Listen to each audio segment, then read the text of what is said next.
everybody, and welcome to a very, very, very special episode of Teacher Time with BRI. I am one of the hosts, Liz Evans. I'm the Regional Programs Manager here at the Bill of Rights, and we're so excited to have amazing teachers with us. Today is actually Teacher Appreciation Day, and in the middle of Teacher Appreciation Week, so I'm going to have them introduce themselves, and I hope that you all stick around. We're going to shout out teachers. We're just so excited and happy. So I'm going to start with you, Andrea, if you want to introduce yourself for our viewers. Hi, my name is Andrea Martin. I teach in Birmingham City Schools in Birmingham, Alabama. Specifically, I teach at the alternative school for my district. So I have a lot of great and awesome students who come to me for just a period of time after they have been removed from their homeschool for different things. I've been teaching for 5 years. I've taught in multiple districts in my state.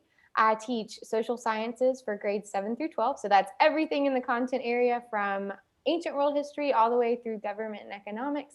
I am currently in the process of getting my national board certification as well as working on my administration certificate. And I am one of our teachers in my state that is being trained for a new mentoring program. So I'm super excited to train the next generation of teachers. That is so exciting. And then in your neighboring state, Jen Jolley, would you like to introduce yourself? Sure. And by the way, may the 4th be with you. Okay. So, all right.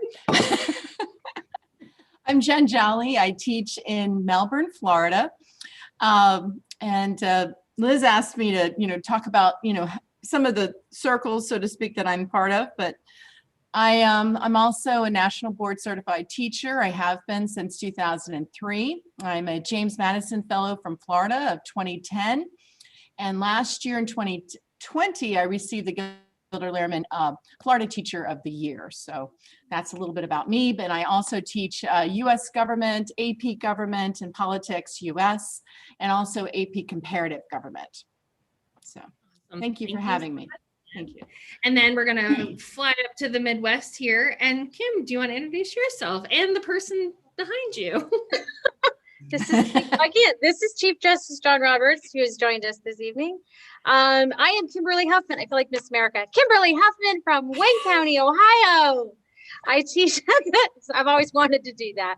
I am a teacher at the Wayne County Schools Career Center in Wayne County. We have 10 associate schools that students attend here, and they attend their junior and senior year. I teach government and economics. I am a adjunct professor.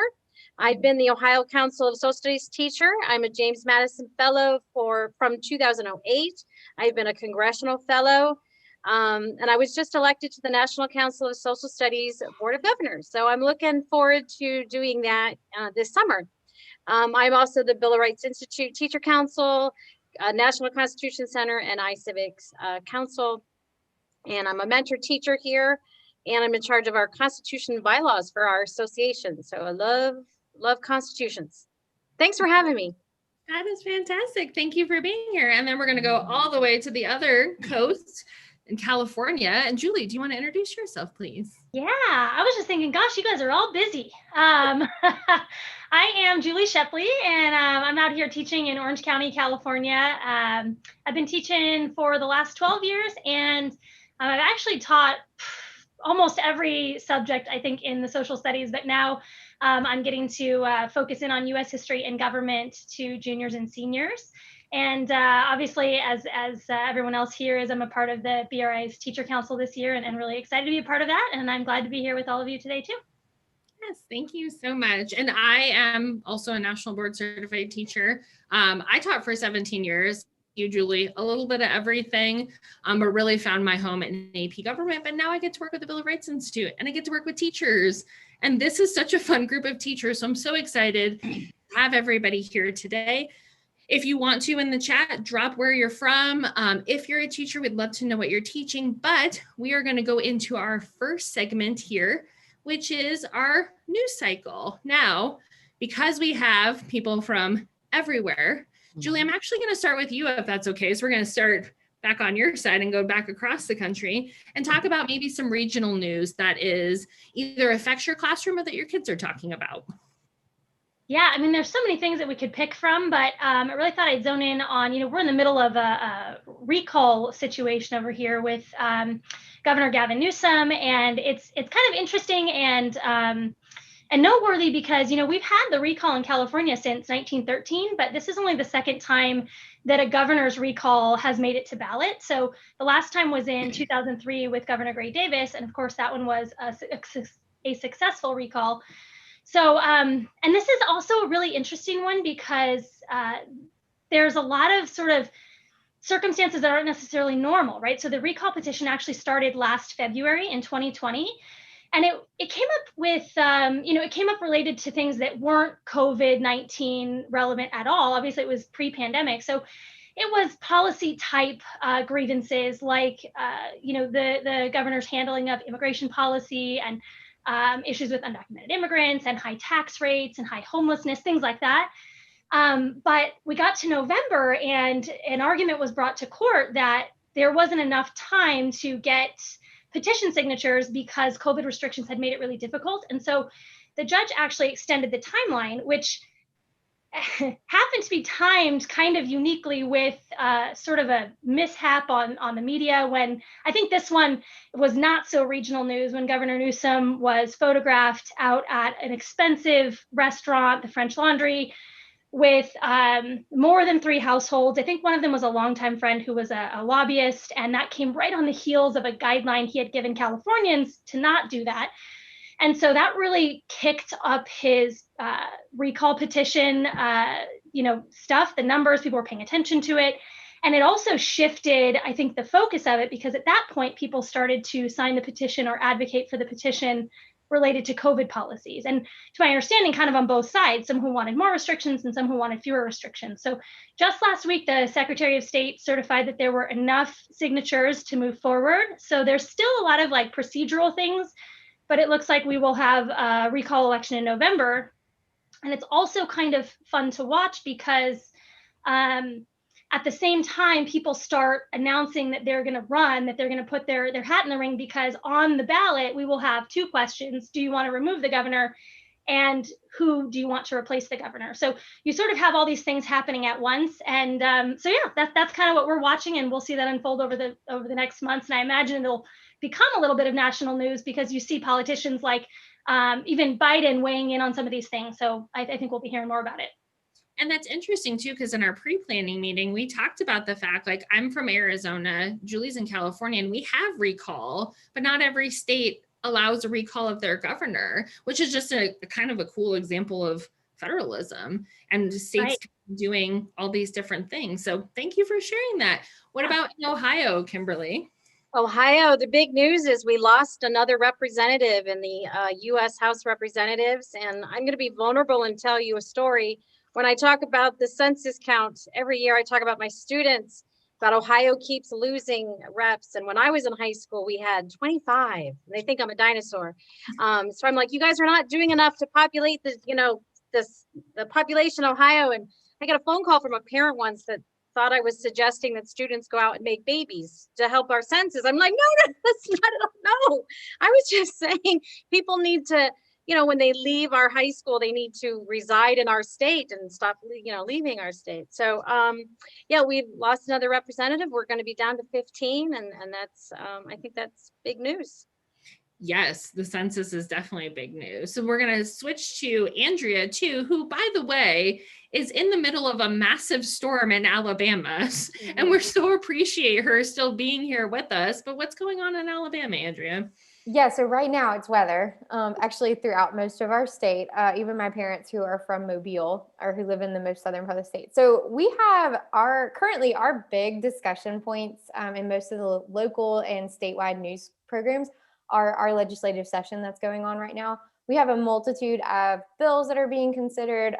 We have casinos, medical marijuana is being debated and voted on this week, if not today. We have had one bill that has already been passed and signed by our governor, not allowing transgendered females to participate in female side or the sport of their identified gender. And then we also have another bill coming up that's being debated, discussed, and being voted on shortly, talking about children who are identifying transgender, transsexually, whether or not they're going to be able to access medical care specific to that, and if it's going to actually be a felony to provide it. So there's been a large amount of debate and discussion. Our legislative session has been incredibly busy this year. So that's a lot that's going on. But again, our hot topic today is definitely the weather. We tornado watches and warnings, flash flooding, all the things. So really, we just want you to stay safe, and everybody in Alabama right now. Yes, we want safety, but the legislative group is on point as well, making waves in a lot of different ways. Yes, that does. It sounds a little busy there. And what about Florida? So it's all about Florida, right? Julie, I'm so happy you talked about the recall election, because that is so different for Floridians. We do not have recall elections in Florida. We have referendums, initiatives, but we don't, have recall. So I'm really happy, as a teaching point, to think about which states have recall and which don't. Our governor and our state legislature have been very busy. One of the big things that was just signed by Governor DeSantis yesterday, I believe it was yesterday or the day before, is that there will be limits on absentee ballots. So, for instance, I've always been an absentee ballot voter. Usually because I have to drive such a long way to get to school, and you know how high school starts early, et cetera, et cetera. Anyway, so this has never been an issue in the district in which I live.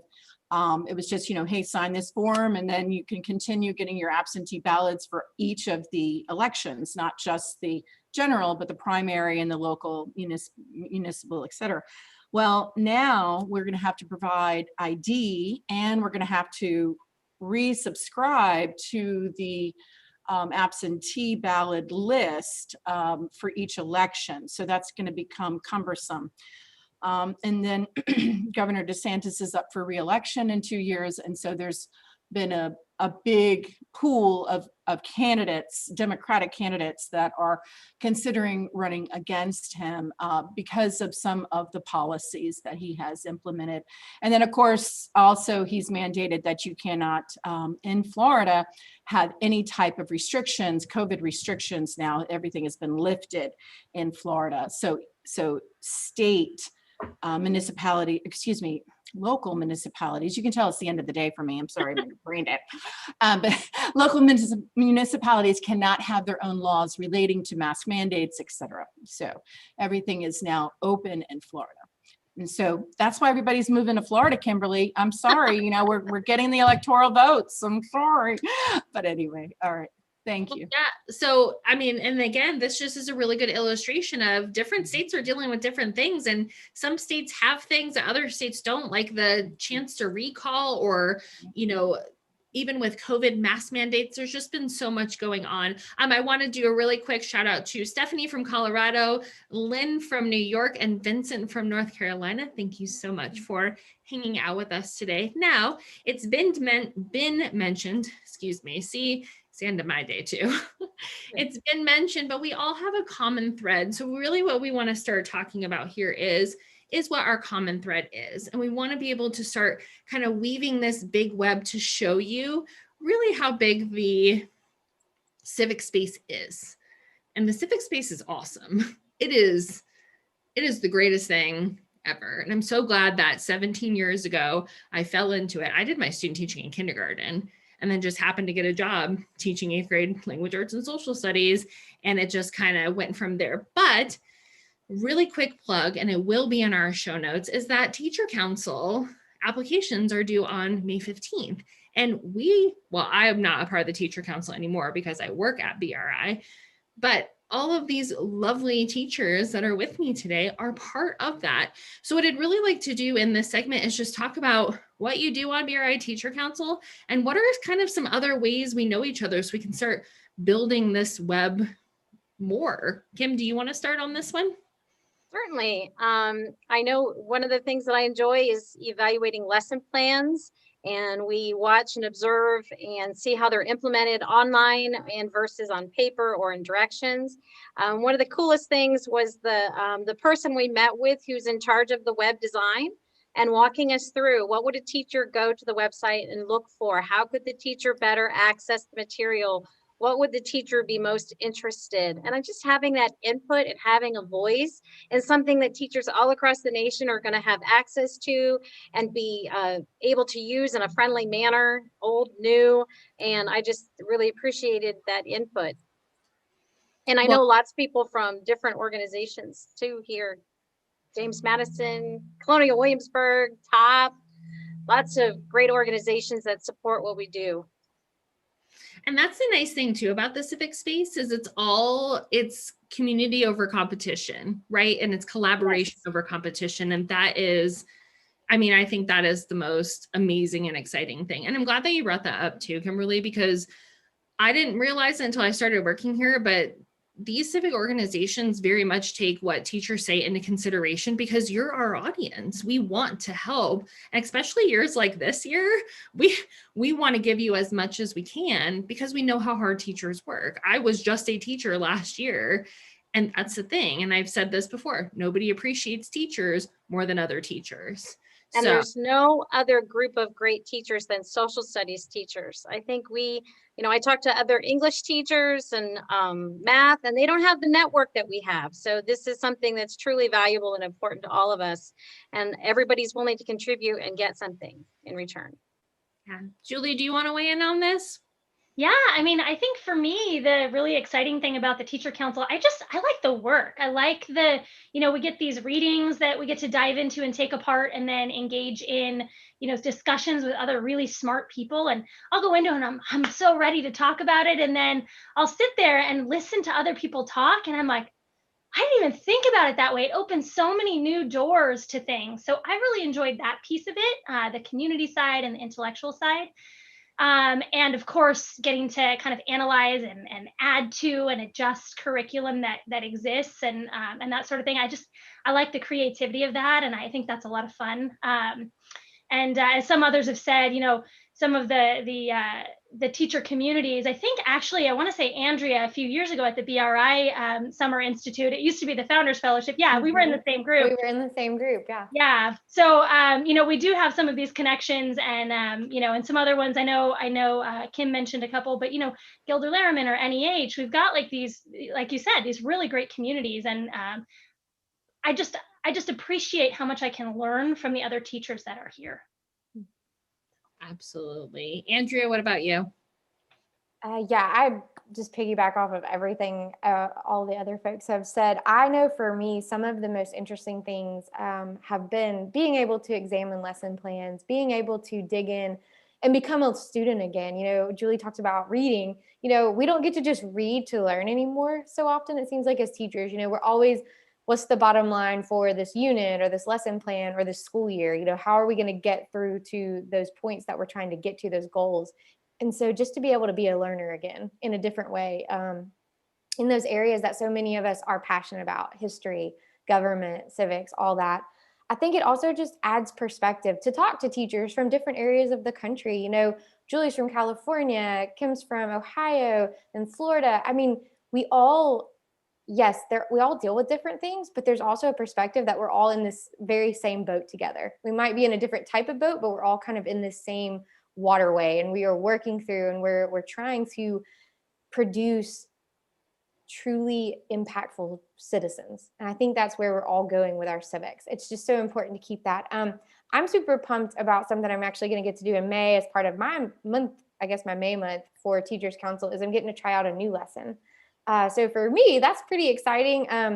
Again, where I teach, the school that I'm at, I categorically have students who are very low performing or at risk. So they're 1 to 2 grade levels behind in reading comprehension, and stuff like that. So it's really has been a super grow moment for me in the sense of getting to kind of look at some of the BRI materials and help tier them to meet the needs of all students, so that every student that comes into any of our classrooms, we can take these beautiful materials and we can actually use them most effectively for the most good in helping our students. And that's amazing, like creating things that are accessible so that civics is accessible to every student in the classrooms. I think that's exciting. I'm excited for you. Well, My and I husband think really- that, yeah, and I think it just, we talk about the way our country is now, like all the things that are happening. And I saw a silly meme the other day, and in my state, this is actually very true. A lot of times coaches teach it. So the meme was like, this is what happens with 40 years of coaches teaching history and civics. But I think, the more we help young people get to civics and get it, the more amazing and functional our democracy will continue to be. Our republic will continue to grow in the way it should grow and not kind of implode upon itself on some of the things that we're dealing with. So I think it's just, I know we all agree, but civics and history and government, it's the most important thing. It transcends all of our daily lives. So Huzzah, huzzah. Yes. Jen, anything to add with that? No, I mean, everybody said exactly what I was thinking. I think the only thing I would add as far as being part of the Bill of Rights Institute Teacher Council this year it's been so refreshing to not only have that opportunity to revamp some of these lessons that have been digitized. And I remember having them, like the hard copies, and I still do on my shelf, of, from almost 20 years ago, and it's nice to revamp these lessons and kind of have, a new critical eye from all those awesome teachers that wrote, these, lesson plans before us. But also, I got to go back to Julie's point, and I love the time that we get to meet with the other teacher council members and really have these rich discussions. We have been given readings this year that I have never seen before and never even considered reading before, and I was blown away by how rich and to Julie's point, how diverse the different perspectives, that came up. And so that's been one of my favorite pieces. I'm a nerd like that. I really like having discussions with other teachers about resources and primary sources, et cetera. Yeah. Yeah, it's fun because like Andrea said, like we forget that like when you're teaching, you're teaching kids, and sometimes you forget that like it's really fun to be a learner too. Mm-hmm. And that's like the best part. So again, BRI Teacher Council stuff is due May 15th. Please put in your applications. But I'm gonna hop to our next thing, and it's teaching in real time. I think that we can all agree the past year and a half has been a challenge, and it's been something that it can, like, teaching can be really lonely because I mean we're with kids all day, and yeah, that's great, but a lot of times we don't have that time for collaboration. And one of the things that I've seen, kind of being an outsider now, is all these circles coming together. And again, this collaboration, this community that is moving through this together. So my next question is, how have those circles helped you as an educator? And then how is that kind of translated into your classroom? So Jen, if it's okay to start with you, what has that kind of looked like for you this year? Yeah, I think that being a part or member of different organizations has really allowed me to expand out and realize that I'm not alone. I realize that there's many teachers teaching the exact same way I am, face-to-face students plus synchronously having Zoom students. So I realize that I'm not alone, and there's so much to share. I'm part of the iCivics Ed Network. Of course, I'm part of the BRI Teacher Council, the National Humanities Center out of North Carolina, which is really, really incredible. I'm also part of the National Council for History Education, teacher advisory group as with them, and then also with the National Constitution Center. I'm part of their teacher advisory board. Each of these teachers, and there's some crossovers, which is great, because I don't, I'm like, hey, David Olson, yeah, but there's some wonderful crossovers. And what I think that I have been able to take is just new strategies, fresh ideas, how to use technology in a different way, whether it's Padlet or, just using different things. Like Liz, you introduced Padlet to me last year, and somebody had introduced it to me years ago, and I never used it until recently, like this year. And so, whether it's on Facebook or social studies chat or SS chat on Monday nights, that you can always tap in and meet with other teachers and get new ideas. 28 years of teaching doesn't mean anything as far as like, in other words, I can still learn more things. And I think that this year, more than any other year, I felt like a first year teacher again, because I had to revamp how I'm going to, really share information, how it's going, to be taught. And so, yeah, I'm just very privileged in this respect of having numerous councils and numerous groups that I can reach out to, because I think the teacher network really is so important for collaboration. I think that's what teachers need more than anything else, is collaboration, to feel supported. You build friendships. I have built friendships over Twitter. These are not even people I've even met. I don't even see their faces. It's not like Facebook, I feel like I can reach out and message people on Twitter now because I have such a strong link to them. But I'll let somebody else talk. Yeah. I think too, if you are not on SS chat, and yes, it's Monday night, but people post stuff all the time, and it is, we've talked about this, but after the Capitol insurrection, and again, I'm not teaching anymore. I'm supporting teachers. Watching that chat it gave me so much hope, because it was like, no teacher on here is going in tomorrow blind. They have so much help, and it is so, social studies teachers, Kim, you said it, like, we're amazing, but it's because it's just like, here's all of this stuff. Oh, you need something for this, here, there's this, and this. So, the nice thing is, like, all of these women are so accomplished and they're part of so many things, but you don't have to be a part of so many things to get that support. Kim, do you want to add anything on that one? I do. I'll probably be in tears, but at the end of this, this is really personal for me. I became a teacher by accident. I was going into social work, and I got to the point where you had to sign a contract. They said, you have to take a 2-year foreign language. I said, they said, oh, be a teacher. You could teach psych soc. Okay, sign me up. Anybody can do it.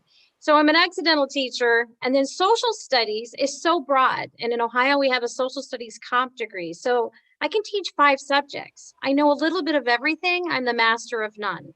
And so for my first 10 years of teaching, I am just textbooking, begging, borrowing, stealing, whatever I can find. And the first professional development I went to was Ashland University as part of the MAG program.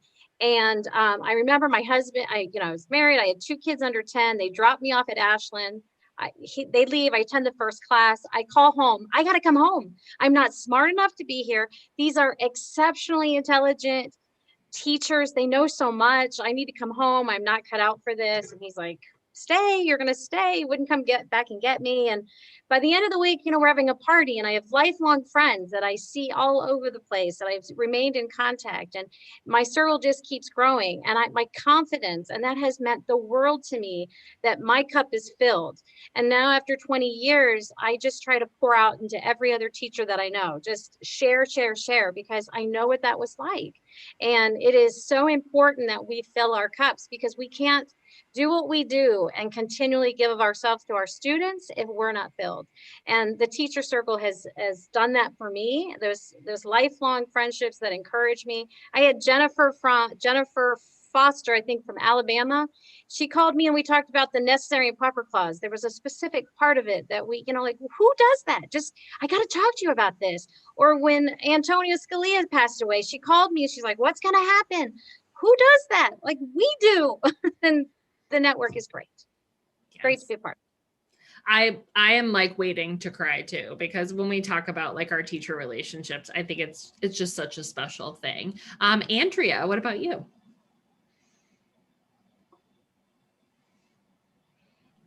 Yes. So sorry, I have storms in the background, so I'm Oh. trying not to allow the shenanigans in the voice. So I just have to piggyback off of everyone else. I think it's just so important, the relationships that we build, especially in this day and age that we are living in, that we are educating in, where the face-to-face relationships that we might have been able to establish within our district or within our school, they're not able to happen like they used to right now. Now, we all know, I'm hopeful, we're moving past it. We're going to get back to the norm. I believe it. But for the past year and a half, we've had to change the way we relate to each other. We've had to adjust. We've had to become, new teachers again, new learners, and figure these things out. I'll be honest though, in my school, I would have to say, and later on when we have this, I have to shout out to my teacher tribe at my school.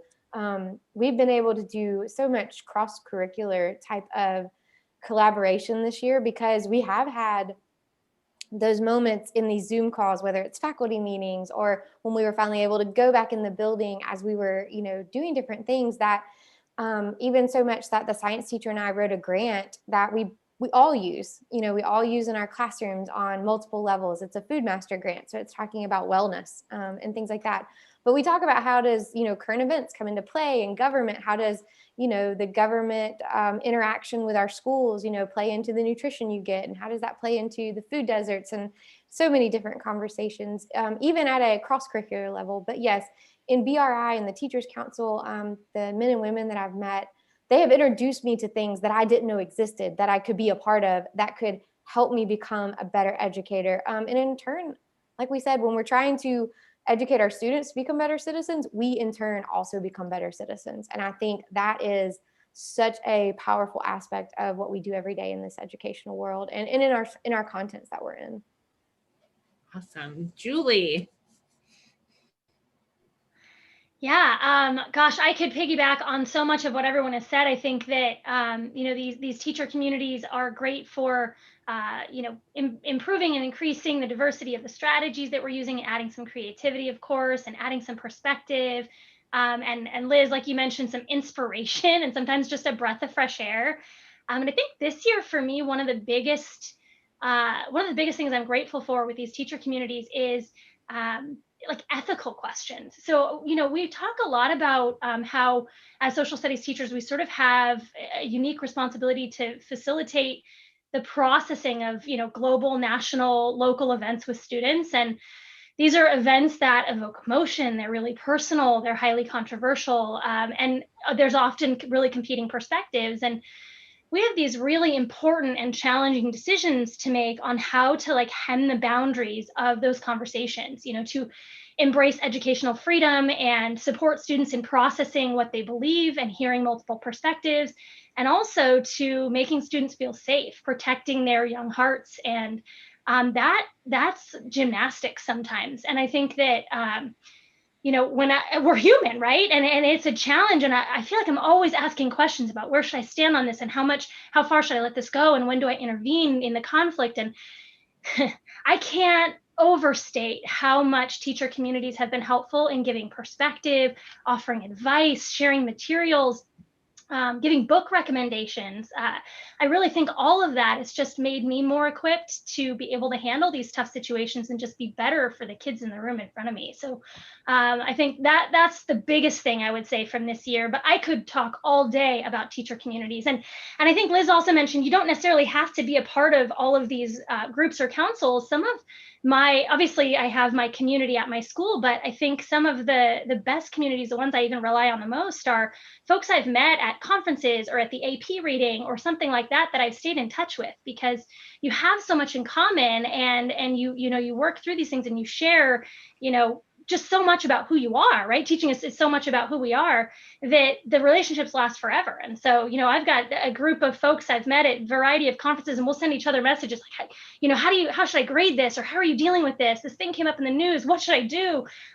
So even those informal relationships are just fantastic.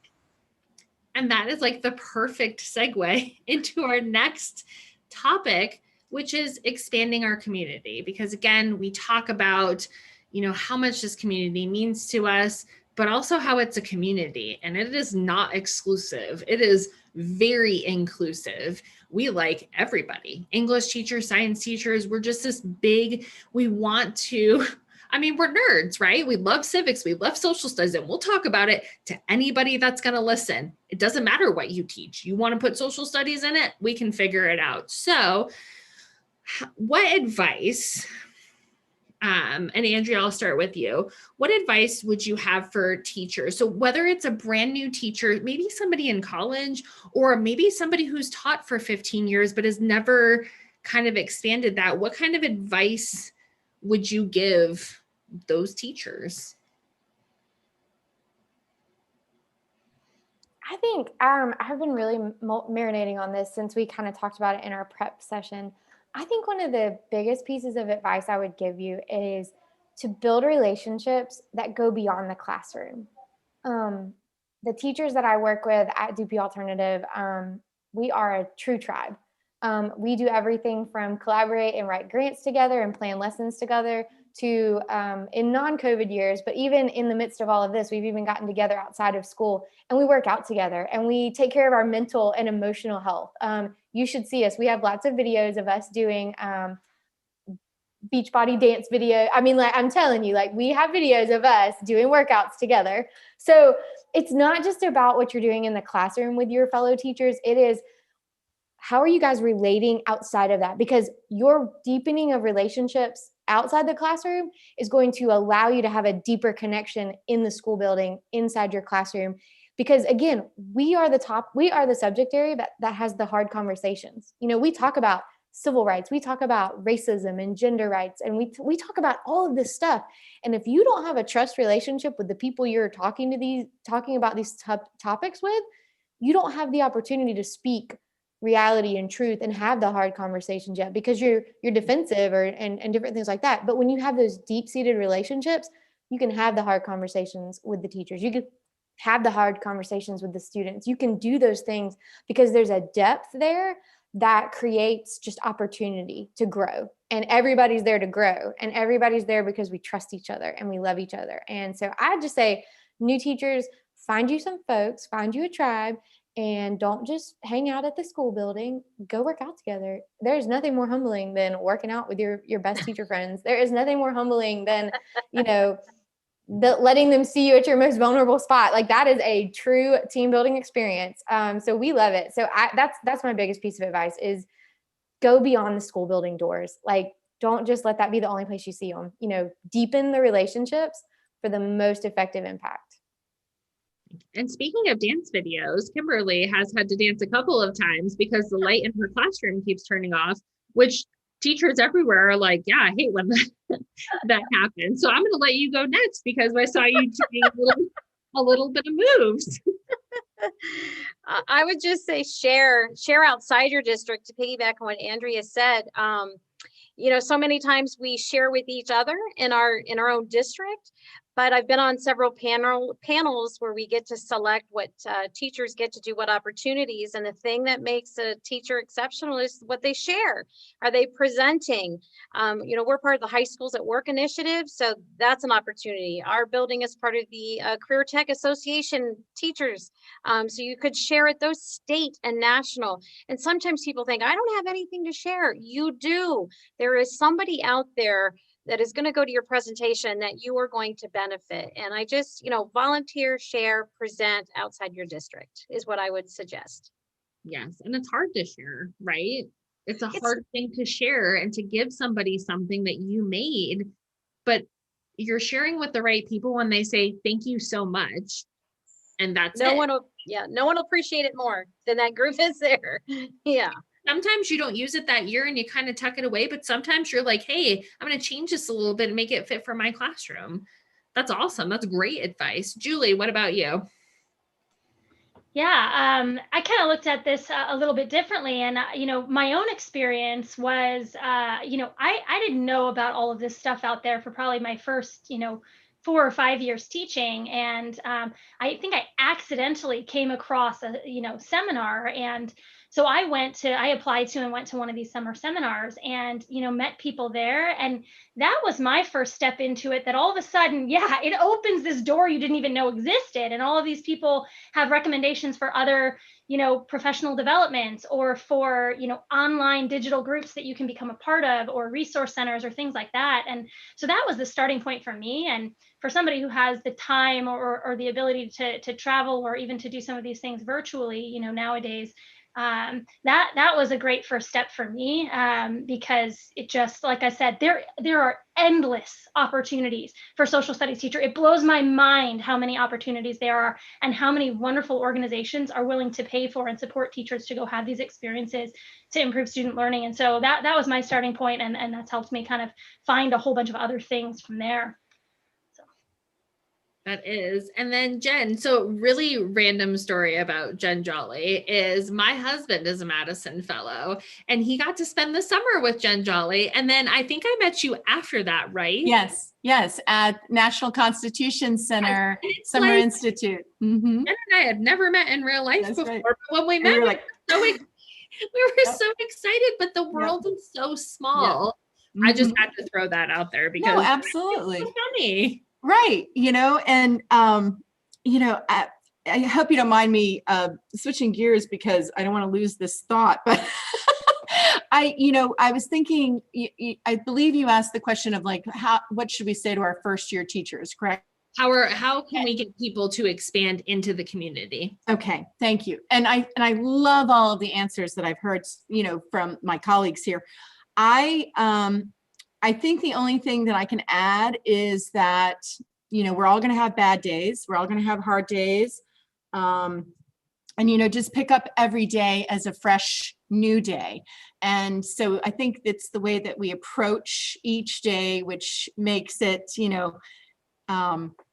makes us grow as educators. And also be nice to yourself. Like take a time off. A lot of times, I feel like I'm a workaholic sometimes, and I have to remind myself, hey, take a break. You can binge watch, whatever you want, right now, or, you can sit down and read, or you can go to the pool. Don't feel guilty, be nice, be nice to yourself.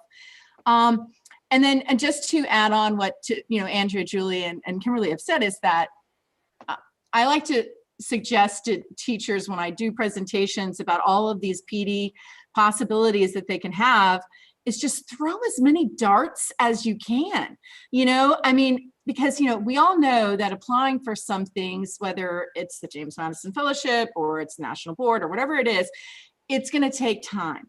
But in all of those different application processes, we're going to be reflecting upon our own professional growth. And I think that's what really is important. So, sometimes I'm going to throw those darts and I'm going to get, a whole bunch of those, things that I whatever applied for. And sometimes I don't.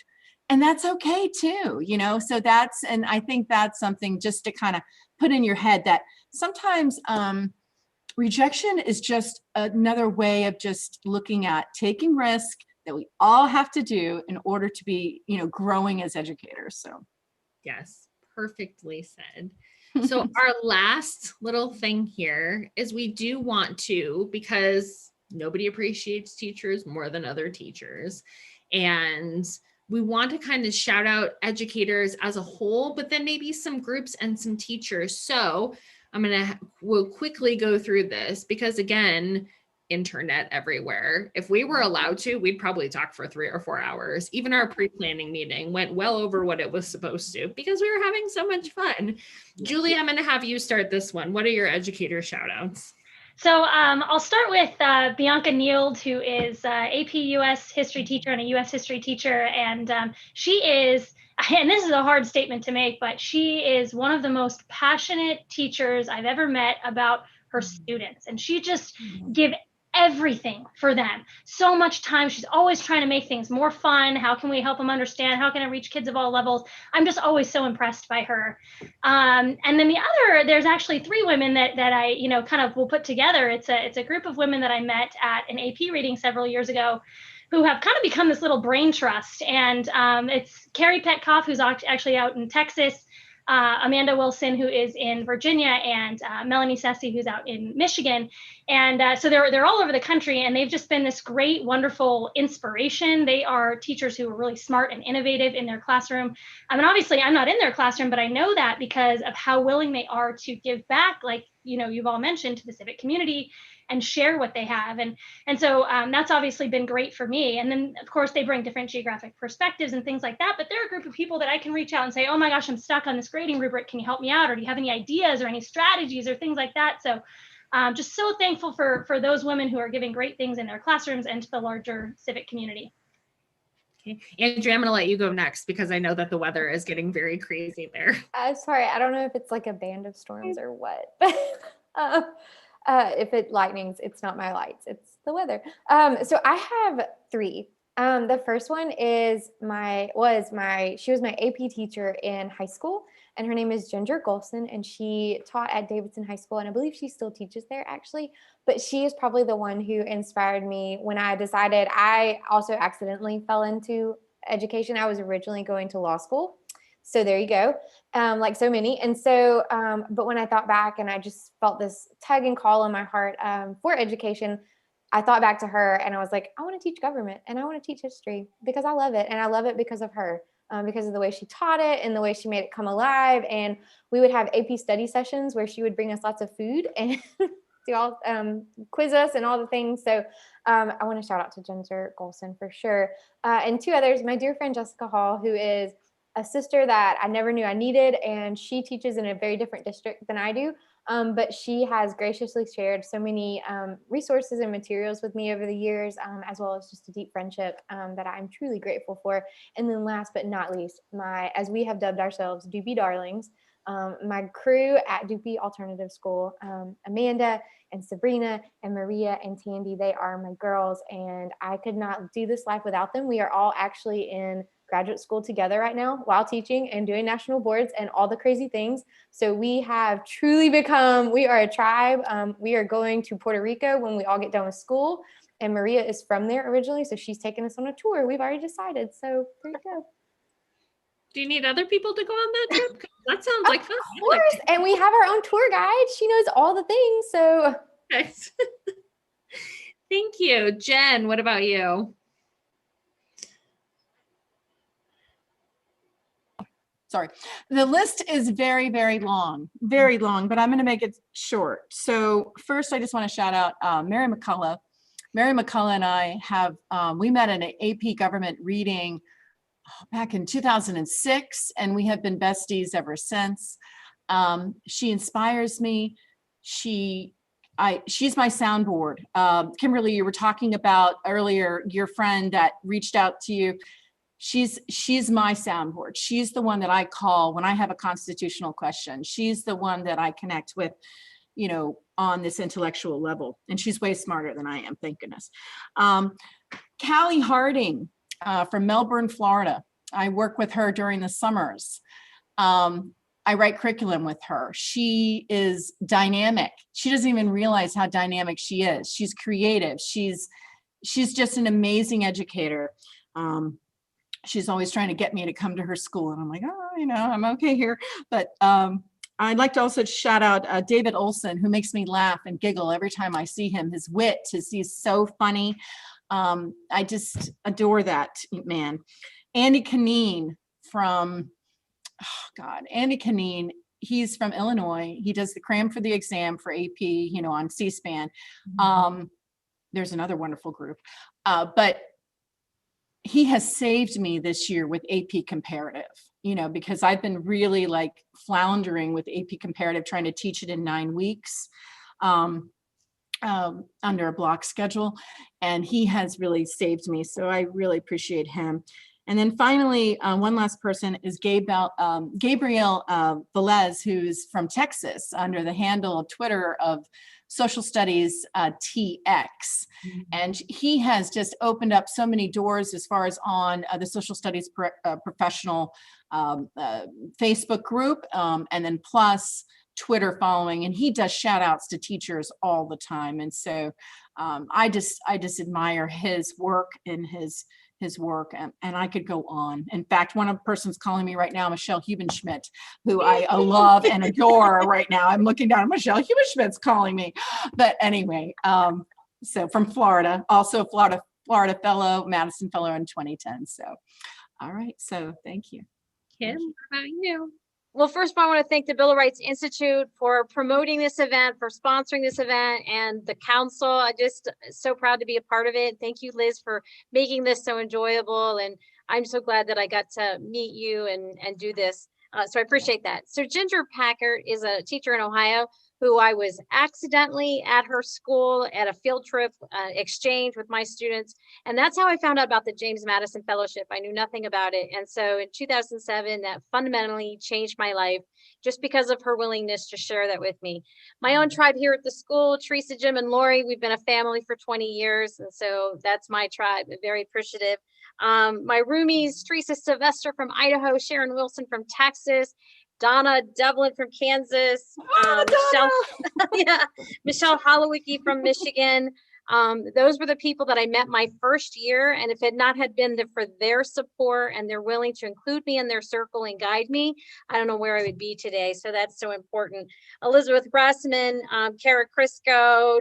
And then I just want to shout out to all the MAG grads from Ashland. I just think you're the most wonderful people in the world. And I think that's another community. All my James Madison fellows and top fellows. And then my personal best friend, Deb McDonald, who's a National Teacher of the Year, who just inspires me to be the best educator that I can ever be and is supportive behind me in everything I do. So thank you for being here today. And I think that I speak for all of us too, when we talk about all the first year teachers who have shown the veteran teachers new things, new technology, anybody that's going for their grad certificate, their national board.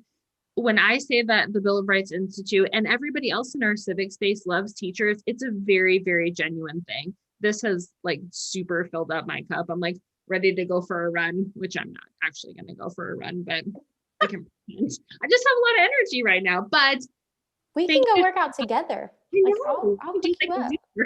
We can do a virtual workout together. Andrea, you need to run home and find shelter, okay? I'm at home. I came home.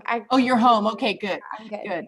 But we'd like to keep this going. So on this video, on Twitter, even if it's not directly related to us, please shout out teachers, because this profession can be really lonely. It can be really frustrating. And when those doors open for you, it completely changes everything. So thank you so much. If you like this video, please subscribe to our channel. We have, I know there's still AP testing going on. We got some amazing AP reviews. There's homework help. You can hang out with Mary Patterson and her Bridge from the Past. Our podcasts are on. There's just lots of stuff on there. And trust me, I've used lots of it in my classroom. So people that work at the Bill of Rights Institute are incredible. But join us on May 18th. We're going to be talking about hobbies outside of our classroom, because a lot of people think all teachers do is teach, but actually there's lots of other things that teachers do. We do put out a new episode every other Tuesday. Our BRI channel releases new videos twice a week. Again, U.S. history, close reads. We have really great interviews with the distinguished scholars from around the country that are super fun to learn from. So like Andrea said, if you want to learn, there's lots of ways to learn. Check us out on Facebook, Twitter, Instagram for updates on programs. We're starting to plan lots of in-person programs, events, and ways to get involved. And finally, we just like hearing from you. So comment your thoughts on the video below. Get in touch with us on social media. We use the hashtag BRI Teacher Time, and I in no way can articulate how grateful I am for the four of you to give up your time. I know how precious teacher time is. So thank you so much, everybody. Happy Teacher Appreciation Day, and we will see you next time.